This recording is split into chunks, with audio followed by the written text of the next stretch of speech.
So I know you guys love mock drafts, and now I'm starting to do free agency mock drafts. And using Spot Track, I learned that the Chicago Bears have between $59 and $61 million in this upcoming free agency period. And I'm today going to run through what I want the Chicago Bears to do when it comes to cutting, re-signing, and signing new players. I'm going to get rid of a few veterans on the roster. I'm going to re-sign some of the guys that are currently on the roster. And then I'm going to complete it by signing some free agents before the draft. So that allows me to get the best of the best. Hello, everyone. Welcome back to this episode of Just Another Year Chicago. My name is Dick Brody, and as always, thank you for tuning in. Bears have another big offseason ahead. One, they secured the #1 overall pick. They're currently one of the hottest teams in the NFC, showing that they're building to the future. And they have top 10 cap money this upcoming offseason again. And we all know Ryan Poles is going to make some moves. Today, I'm going to run through what I want Chicago to do with cutting, signing, and re-signing players, and I'm super excited to break it all down. And before I begin, if you want the Chicago Bears to be aggressive in free agency this upcoming offseason, make sure to smash that like button on this video, throw in the comments who you want the Chicago Bears to sign, and as always, please do throw a bear down in the comment section below. Also, thank you to Freshly Organic Tequila Seltzers for sponsoring today's episode. If you want to learn more about Freshly Organic Tequila Seltzer, which is based in Chicago, make sure you scan the QR code that's in the banner below to find a Freshie near you. Also, I am still giving away an autographed TJ Edwards jersey before this week's Packers game. How to enter? All you need to do is make sure you smash that subscribe button with notifications, like this video, and comment bear down in the comment section below. Winner will be announced during the recap video of Bears versus Packers this upcoming week, so stay tuned for that. So let's kick things off. To start with who I'm cutting safety Eddie Jackson. Jackson is owed $18.14 million this upcoming offseason, and at his level of play over the last couple of years and his age, we can go out and get someone for cheaper that is also younger and playing at a higher level. If Chicago cuts him, we do owe him $5.58 million, but we save $12.14 million, giving us roughly, and I'm going to go with the low end, about $71.13 million. Then I'm going to go out and cut center Cody Whitehair. He's owed $13.25 million this upcoming offseason, and if we are able to cut him in time, we will save $8.75 million and only owe him $4.14 million in dead cap. And after that cut, let's go about $80 million bucks. Then I'm going to cut veteran running back Travis Homer. Homer was brought in for his special teams ability, but I just can't justify keeping a guy on a roster for $2 million to play special teams, and also is supposed to be a contributor in the running back room, but when he gets his opportunity, really doesn't do much. I wish him the best of luck, but I'm going to save that $2 million. So that puts me around $81.5–2 million. And then finally, I'm cutting offensive tackle Larry Borom. Bears can save nearly $1 million cutting Borom and only owe $83,000 in dead cap.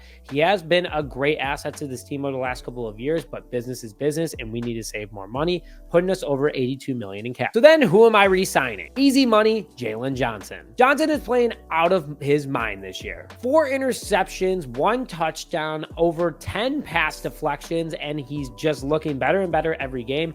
I'm paying him $18 million plus a season. So if I do that, I have about $64 million left. Then I'm re-signing quarterback Josh Blackwell. A great defensive depth piece. We had him for less than $1 million this year. I think the Bears could give him a 1-year, $1 million contract to keep him in Chicago. And on top of it, he's a great special teams player. Then I'm going to re-sign long snapper Patrick Scales. Great locker room guy, $1.37 million. Give him the money. Just let him keep going. If it ain't broke, don't fix it. And then I'm going to re-sign defensive tackle Justin Jones. Don't worry, I'm going to get a defensive tackle in free agency with my money, but I really like Justin Jones on this roster. 4.5 sacks, 10 tackles for loss, 16 quarterback hits, and 47 total tackles. I think he'd be a strong asset, and I'm going to give him a 2-year, $14 million contract. So after all that, that leaves me about $54.7 million, and I'm going to go out and get some of the best talent I can get. But before I do that, I'm still going to address areas in the draft, and I want to put that in your guys' mind before I talk about who I'm going to sign. I'm going to go out and get the best wide receiver possible. I'm also going to go out and get, in my opinion, the best edge possible. I also want to get a center in the upcoming draft because of the fact that they're younger, they're faster, they're reliable, and also they're proven talent. Also some more offensive line depth, because why not?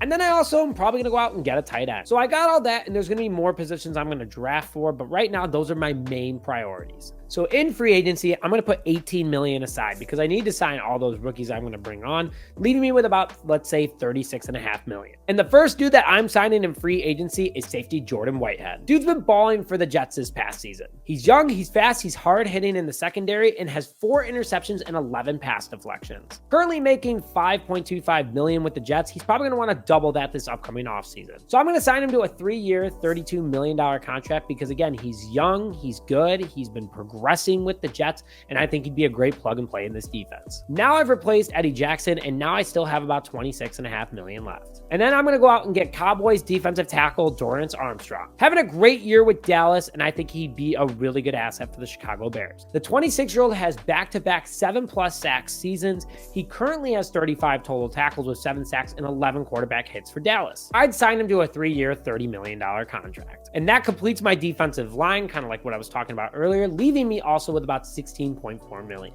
I'm going to bring in a Chicago kid then that also helps with the offensive line debt, and that's going to be Nick Allegretti. Poles loves his Chicagoland kids, and he also loves his connections. He was part of the front office that actually drafted him out of Illinois a few years ago, which he has also won 2 Super Bowls with the Chiefs. Sign him to a cheap 1-year, $2 million contract, take the hometown discount because also he hasn't been a starter. He hasn't been anything really more than special teams, but a good depth piece when he does play on that offensive line. That leaves me with about 14.5 million. And with Deontay Foreman likely on the move after this season, I need another big running back specifically, and I'm going to bring in Antonio Gibson. Gibson has some strong seasons in the NFL, but this year he's been kind of on a slope, so he might look for somewhere in order to rebuild his career. And at 25 years old and 6'2", 220 pounds, I would sign the big guy who can do it from both the backfield and receiving to a 1-year, $3 million contract, leaving me with about 13.5 million. And with Mercedes Lewis and Robert Tonyan